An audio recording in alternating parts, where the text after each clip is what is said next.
The wing part suspected of belonging to that missing Malaysian Airlines jet is now in a lab for analysis. Officials are increasingly sure this is part of the fatal Malaysian Airlines plane that disappeared 16 months ago without a trace. On the night of March 8, 2014, a Malaysia Airlines flight carrying 239 people vanished into thin air. No mayday call, no wreckage, nothing, just silence. For over 10 years, experts have spent more than $200 million scanning the ocean floor and still came up empty. But now, a retired British engineer, Richard Godfrey, claims he's cracked the code using faint, nearly invisible radio signals that nobody else thought to check. Some scientists call it impossible. Others are stunned. If he's right, we finally know where MH370 lies. So, what did he find? Can this new method hold up under scrutiny? And is the wreckage really there? Let's dig in.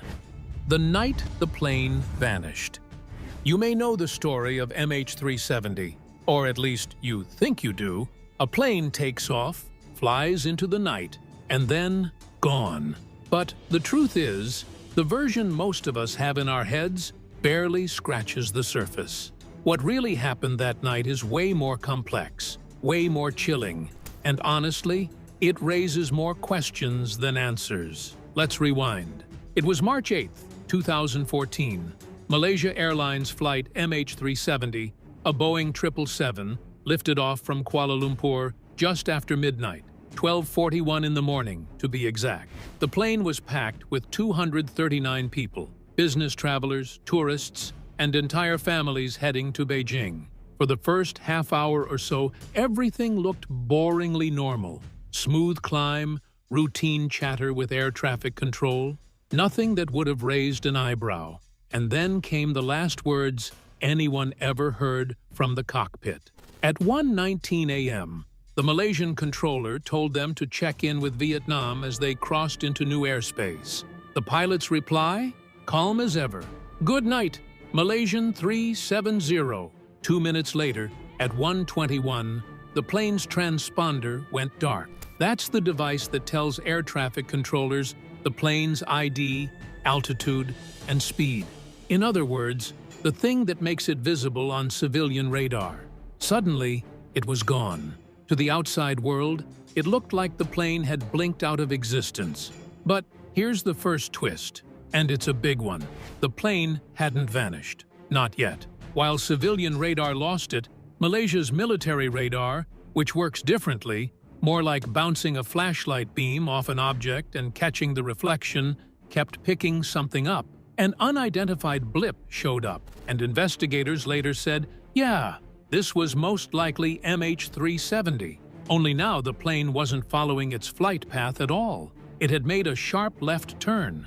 Not a drift, not a wobble, a deliberate, controlled turn. Instead of heading northeast toward Beijing, it swung back west, crossing over the Malay Peninsula, right past its own home turf. Then it kept going, flying out toward the Andaman Sea. Military radar tracked it for another hour until 2:22 a.m., when it disappeared off their screens northwest of Penang Island. Past that, nothing. Imagine being in that radar room, watching the blip you know is a passenger jet just walk off the map. No distress call, no squawk code, no explanation. Just gone.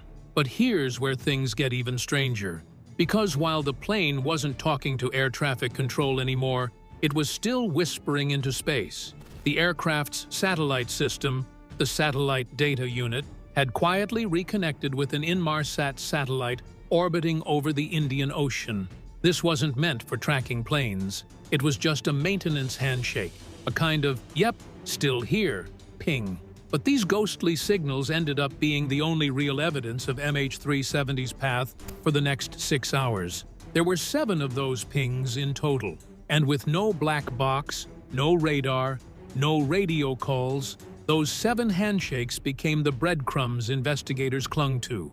Using 2 key pieces of data, the burst timing offset, basically the delay in the signal's round trip, and the burst frequency offset, a tiny Doppler shift in the signal.